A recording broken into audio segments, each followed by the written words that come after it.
Hi there. If you're a midlife woman who's a grey area drinker and you're worried about cravings when you stop drinking, I want to talk to you about some things that can help just in that moment. Because essentially, the craving isn't the problem in the way that you think it is. When a craving hits, I remember that feeling. It feels urgent and immediate, and I have to do something about it now.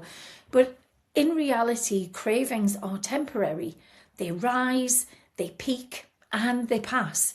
You don't often realise this because you give in to them, but they do pass. And most women I know fight cravings. It's like, this is what we have to do now. I've heard advice along the lines of notice it, observe it, don't react. In theory, that sounds like a great idea. Trying to follow instructions to sit inside myself feels very weird and certainly doesn't work for me. And so you need to find that answer for you. That's not wrong advice. It's just not right for me. And it might not be right for you either.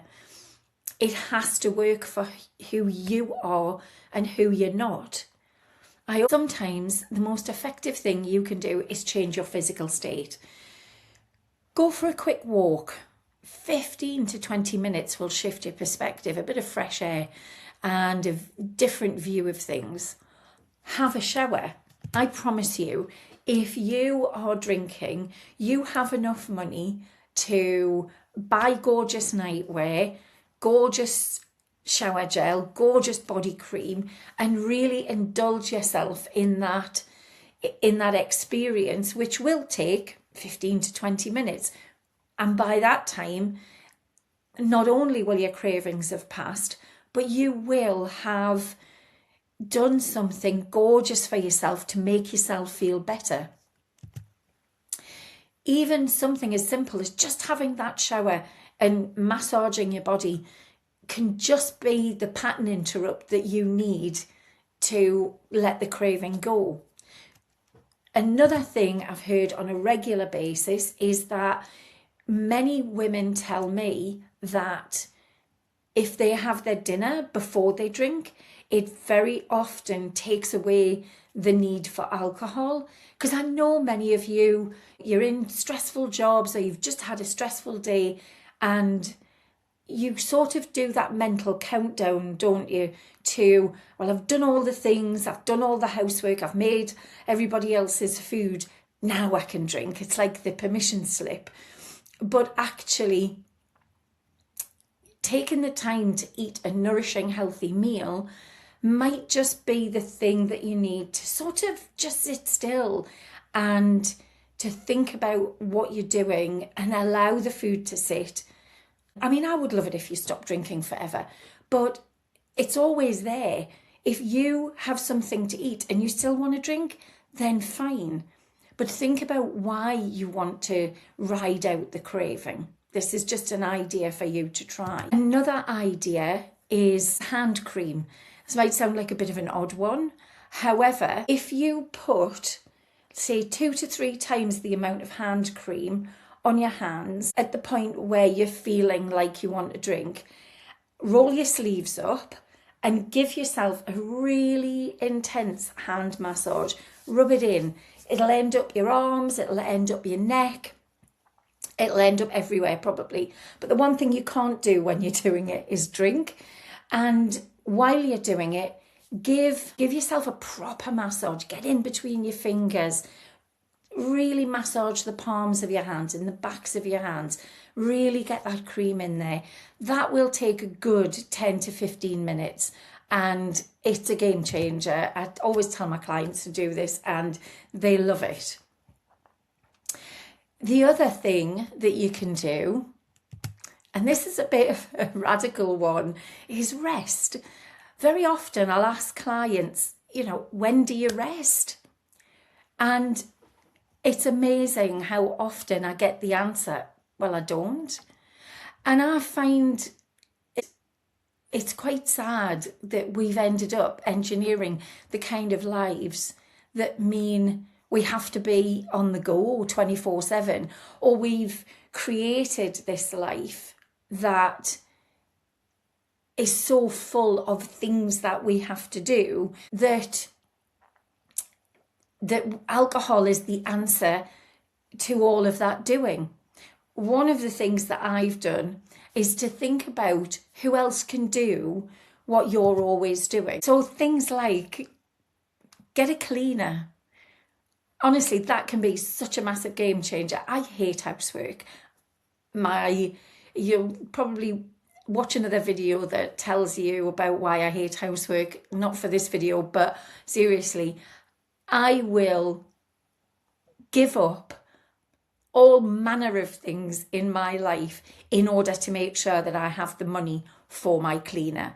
It is the best money I spend every month, and I will never do without it. And I've got relatively small property, but I don't care. I am not doing cleaning. Now, you might like it, but there might be other things that you are doing at the minute that are just draining the gardening, maybe something. But even if you just ask yourself the question, who else can do what I'm doing? See what the answer is, and then think about what else you can do with that time. I would always advocate a rest. I would always ask you to spend time on yourself as much as you can. These are just some of the different ways that you can respond to a craving. But if you're not used to checking in with yourself, it can still feel a little bit like, well, which one do I pick? And maybe all of the ones that I've described here are not for you. So this is where I have 2 really simple questions that you can use to help you get the answer that you need. The first one is, what do I actually need right now? That's a great question for helping you to check in with your body. Am I tired? Am I hungry? Do I need a cup of tea? Am I thirsty? Do I need a hug? If you just ask yourself the question, what do I need right now? Your body will tell you what you need. And if you listen to that and do something lovely for yourself, that can help you start to build new habits in the place of alcohol. The second question is, what's the most loving thing I can do in this moment? Because when you know you want to stop drinking, the answer to that question will never be to drink alcohol. What does the answer to that question sound like for you? And while you're listening for that answer and figuring it out, the craving will pass. You don't need to win against cravings, because I don't want you to survive your evenings trying not to drink. I want you to start taking care of yourself in ways that feels nourishing and nurturing, so that you're not managing cravings. You are simply taking care of yourself. And that's where everything will start to change.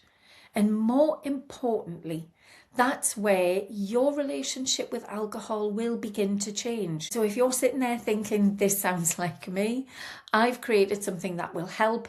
It's a free guide called 10 Things I Wish Someone Had Told Me About Grey Area Drinking. It's free. It's in the description box below. There's a link, and it's everything I wish I'd understood much earlier. And it might just give you that same moment of clarity. If you would like to subscribe, that would be lovely. But thank you for staying to the end. I'll see you again soon.